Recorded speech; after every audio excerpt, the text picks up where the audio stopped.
Let's talk about some tactics and rules on a reach. The big thing lots of coaches will say on the reach is don't get past. And that sounds really unhelpful. But the point is that you can be very defensive on a reach. There's a lot of ways of preventing people from passing. So you want to take advantage of them. So that's green's objective is to not get passed by yellow. Yellow's objective is to close the gap, maybe pass if it's possible, but more likely set themselves up so that they can pass this boat at the next mark. Here I've drawn the bottom of a trapezoid course. It's obviously too small for the size of these boats, so you're going to have to imagine. A trapezoid course is where you do a windward, leeward, or maybe just a windward, and then a reach across the top, and then a leeward, maybe a windward, leeward on this side, a reach across the bottom, and then a finish, which could be a reaching finish or an upwind to finish, or even I've sometimes seen some almost close hauled to finish here. So the big rule that comes into play is rule 17, if you want to dig out your rule book. Same tack, proper course. So this rule comes into effect when the boat behind establishes overlap within 2 boat lengths to leeward of a windward boat. So if this overlap is established anywhere here, the proper course rule comes into effect. If the overlap is established way down here, and then as they're sailing along, they get closer and closer, proper course rule does not come into effect. So what is the proper course rule?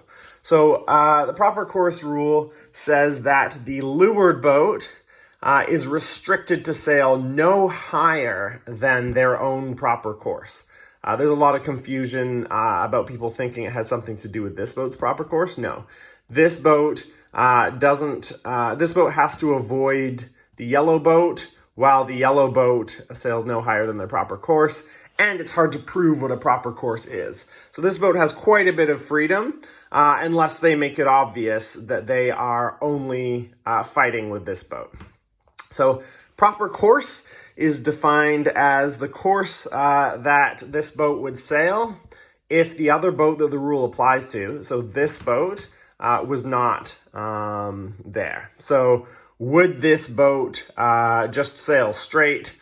If this boat wasn't there, then they're not allowed to luff this boat all the way up into irons.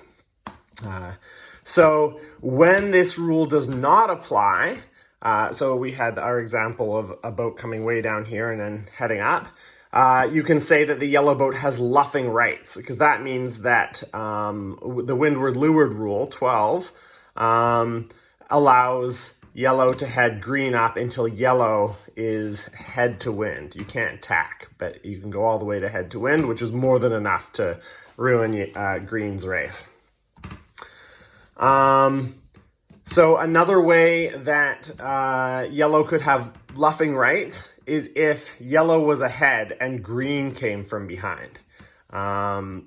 So this proper course rule, the rule restricting the leeward boat to only sailing their proper course, only happens when this boat comes in from behind within 2 boat lengths, but that happens quite a lot on the reach.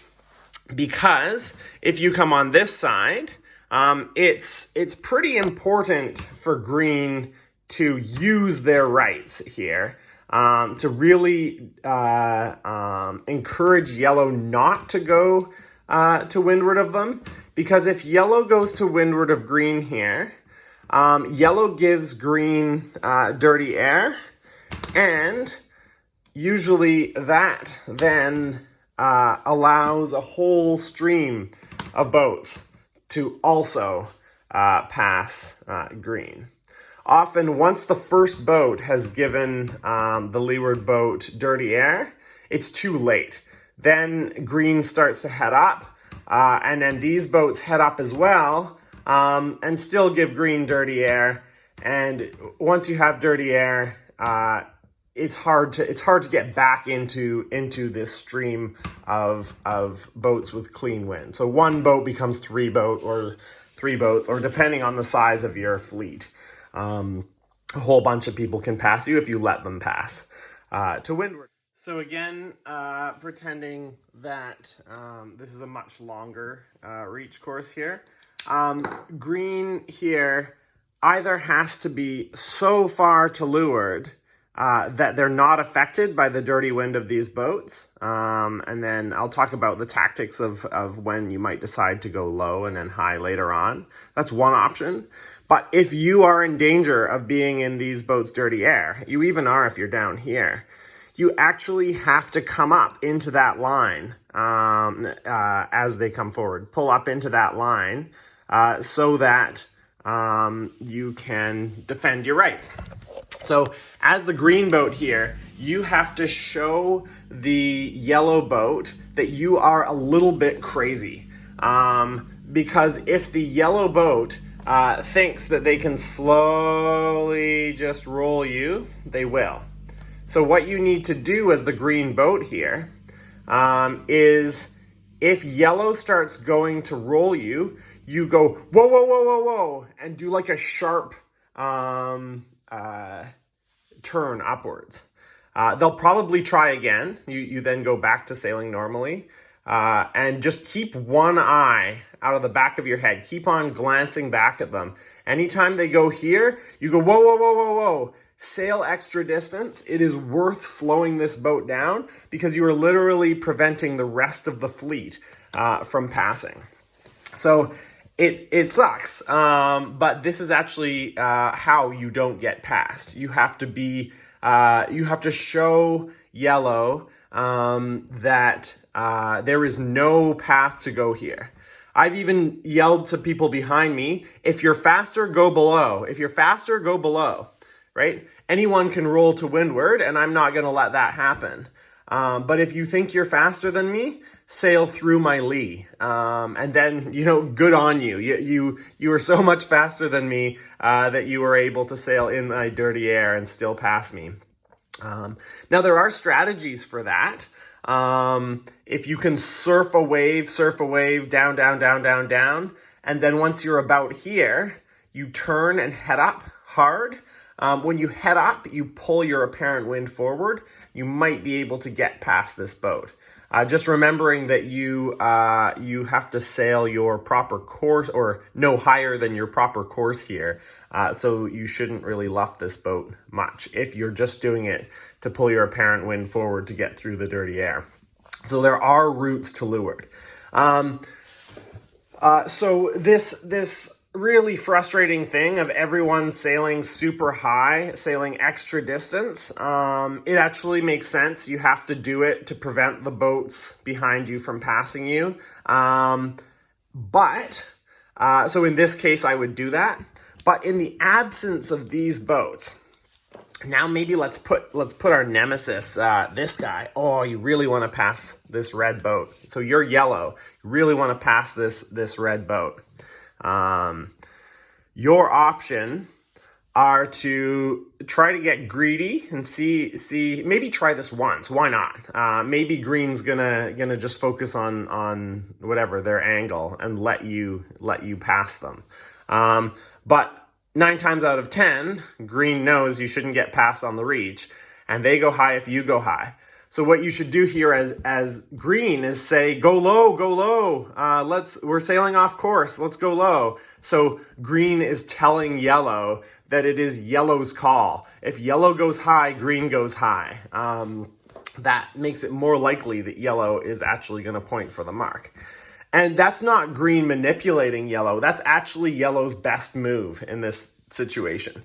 So as yellow, if I don't think I can pass green outright, and sometimes when there's waves, it's worth playing around and seeing if you can pass this boat. Like maybe the wave takes you up here and then down there. And so waves change the situation. But in a flat water or a situation where the waves aren't very helpful, maybe the waves are going this way. So the waves only take you down as opposed to diagonally forwards. Anyway, what I was going to say is that as the yellow boat, it's nice if you get a wave or a gust of wind or something to put your bow on this side of green. Not to luff them. You don't have the rights to do that unless it's your proper course. But just to signal to green that you want to sail the rum line. You want to sail straight to your destination. I'm not fighting with you, green. If we can go straight, we can catch red. Especially if red's in some luffing match with another green boat, and they're fighting themselves here. You know, like up, no, you go. No. So if you can put your bow to leeward of this green number 1 boat, then maybe you guys can sail straight for the mark, and you probably won't catch them at this leeward mark because they have room on you, but you've caught so much space, you've closed the gap. And that's by not causing the boat in front of you to luff. So your only move as the boat in front is to prevent this boat from passing you and try to sail as fast as possible. As long as you don't let this boat pass. But as the boat behind, you can either do something tricky where you work down low and back up, or go so far to windward of this boat that when they try to luff you, you just sail straight past them. But if you come up right behind them, which is the normal situation, this is not very helpful sitting here because it encourages this boat to also go high, and then you both sail way too much room. Sorry about these. This causes actually what I've drawn here, people going way above the rum line. So the rum line is the name for the line directly from one mark to another. R-H-U-M-B in English, rum line. So then you have this awkward situation where these boats over here have to sort of sail downwind to get to this mark. And so when this battling happens, it can be a good strategy for a boat who's not directly involved here to go a little bit low. And then while these boats are going slow straight downwind, this boat is going fast back up to the mark. So you can see here that maybe this green number 3 made some gains, but they still owe inside overlap. If we have our 3 boat length circle here, they still owe overlap to basically all of these boats. So this is a better move if this stacking up situation happens on the top reach. It's easier to get last minute overlap here. So if we say that's way off in the distance, what you might want to do if you're doing this going low strategy is to pretend that the leeward mark is not here. So I'll just try to complete this 3 boat length circle. Not the leeward mark, the final reach mark is not here. The final reach mark is somewhere here, near the 3 boat length circle. Because if you can cash in and come up here, then you can bear off, and look, you only owe overlap to 1 boat here. So it's too late. If you're coming in really low, really late, you owe overlap to all of these boats. Maybe you can make it around the mark before this boat without disturbing them. But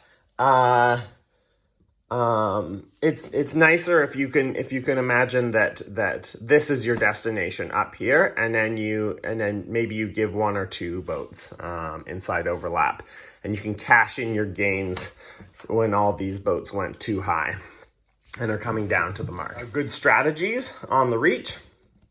So one of them is if you have a gust coming. So if you have wind tracking down the course.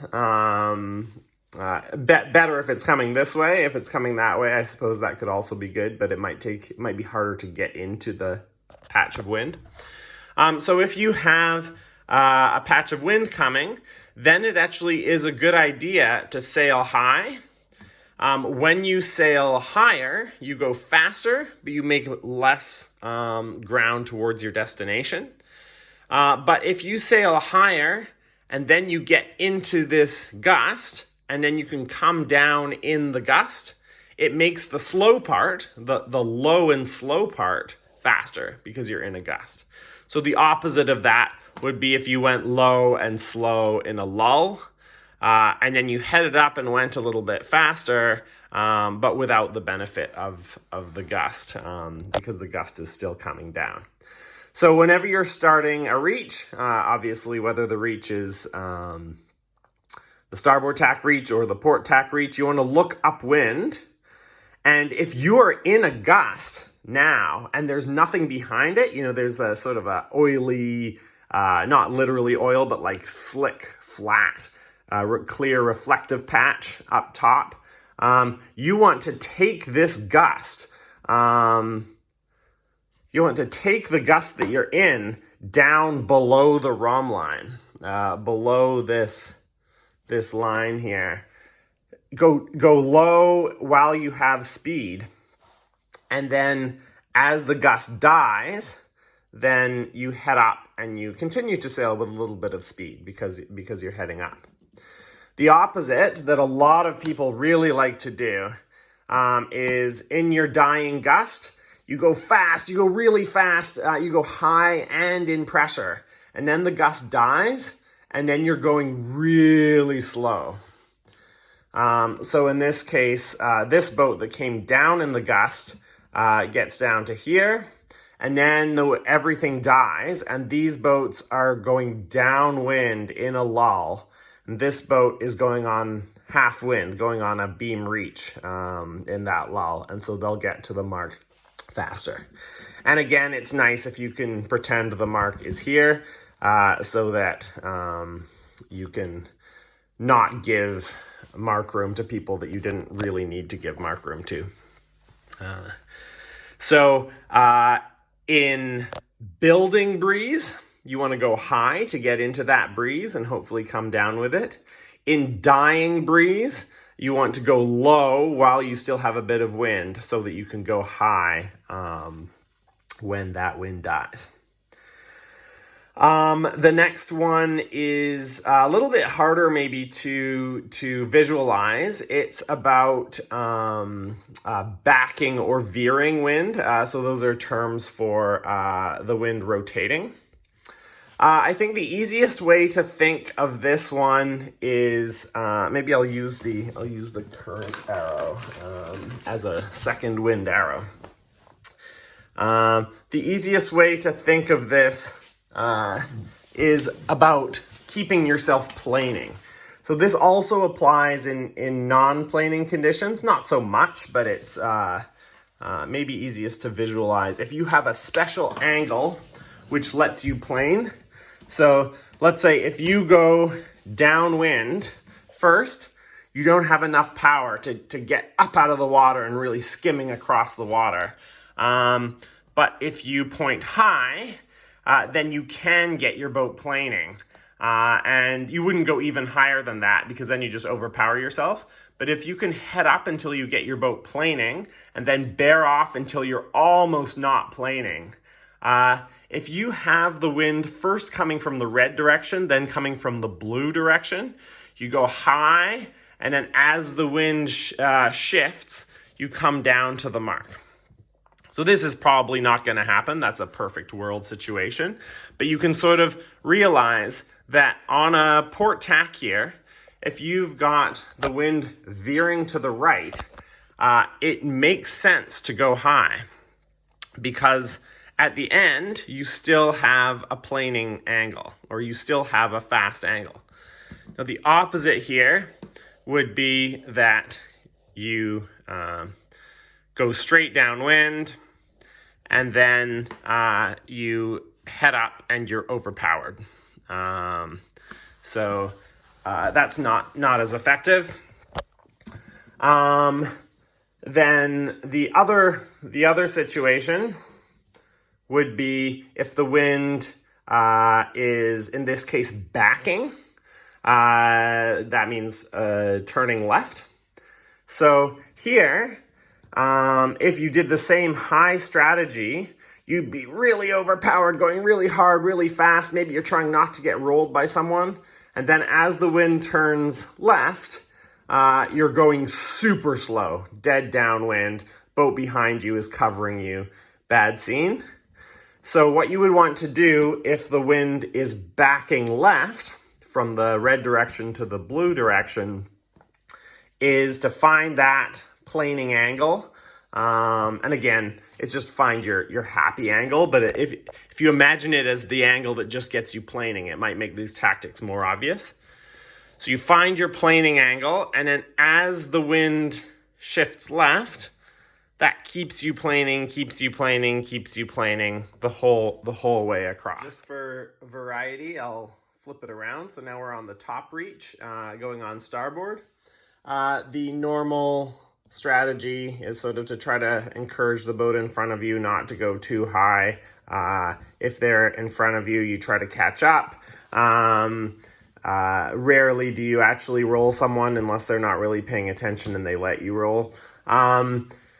So the question, so this is sort of the conservative way to sail a reach, go a little bit high and stay with the fleet and then try to pass them on the next leg. If you think the fleet is a bit ridiculous, maybe a beginner fleet or maybe right in the middle of the fleet when it's really packed, lots of boats around you, and they're all fighting and whatever, then it can be a good idea to do this low first, go far enough low that you have clean air and then come in.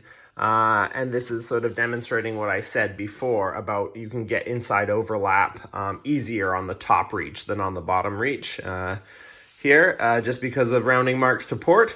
But the question is, when is it worth taking this risk to go low?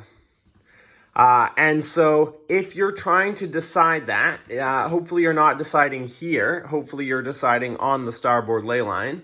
Or even earlier, if you have access to the information somehow, you can see it's obvious that there's wind coming or whatever. If there is wind coming, if you see a gust here, that is not the time to sail low, right? Because you're going to look slow, you're going to look slow, and then you head up and you're like, haha, now I'm going to go fast. But just then the gust hits these boats and takes them to the mark. So don't try going low in building breeze. The other time that you might not want to go low is in left shifting breeze. So how do you know that it's left shifting breeze? Well, maybe there's a gust forming over here. Usually gusts, it's common to have cat's paw gusts where they sort of, they're not just straight, they're sort of at this angle, they sort of spread out as they hit. So there's a chance that this is going to, this is your old wind, and then as this gust hits, these boats are going to be taken back down to the mark in a more friendly angle, an angle that allows them to continue to sail. To continue to plane or continue to sail a fast angle. So if you think that the wind is going to go left, don't go low, because you sail slow this way. And then when you're sailing high here, you're sailing in people's dirty air. And these sailors aren't sailing particularly slow because they were saved by the shifting wind. If in this case, we've got the wind shifting from the red to the green angle. So when you're trying to make that decision, can I catch this clump of boats by going low? If you see that it's glassy, light wind up to windward, that could be a good time to try going low. These boats, when the wind's really light, they're going to fight each other extra hard because they just want something. They just want some little bit of power. So they're going to sail super, super high here. That's a good time for you to sail so low you get clean air.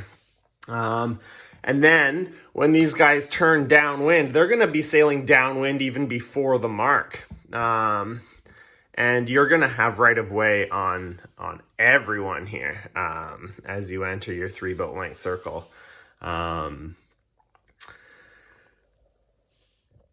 I think the last thing I want to say on tactics is that each leg does not stand independent of the others, especially in a big fleet, in a competitive fleet.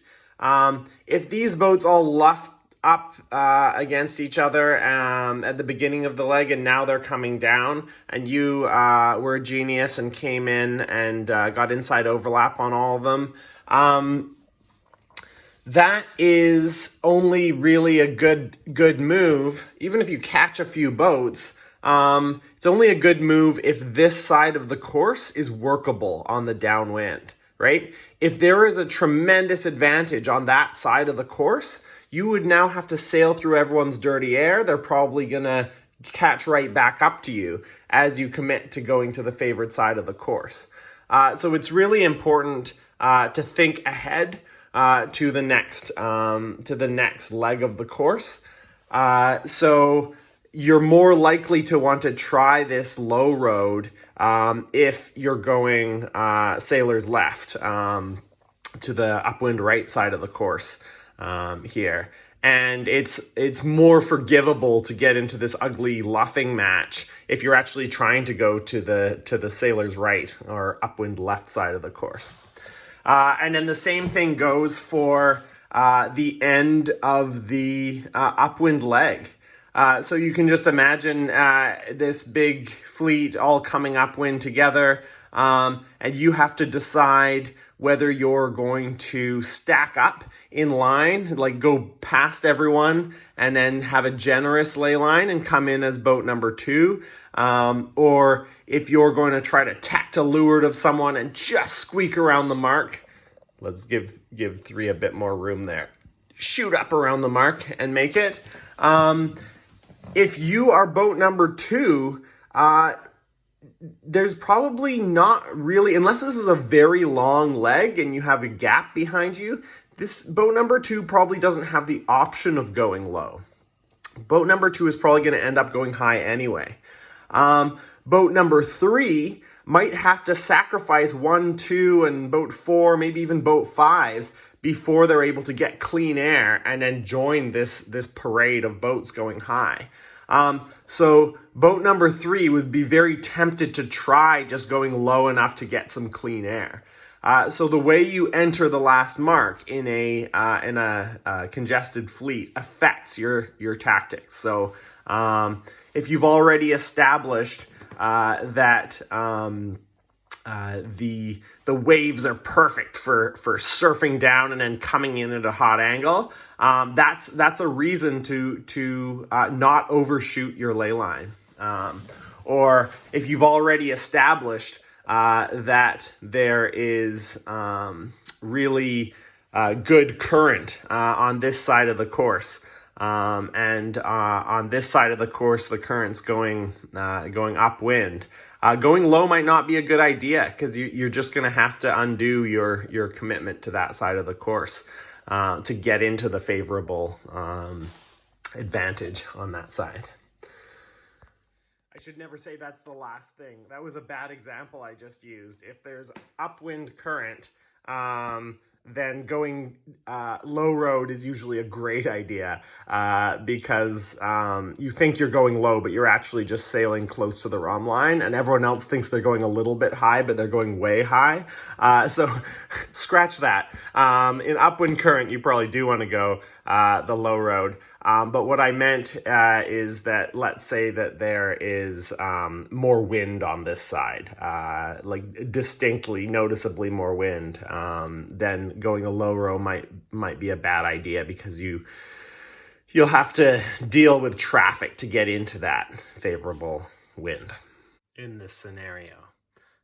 So then again, it also matters whether there's a pack of boats behind you or a big gap behind you, and whether there's a gap ahead of you or whether you stand to possibly catch a whole pack of boats.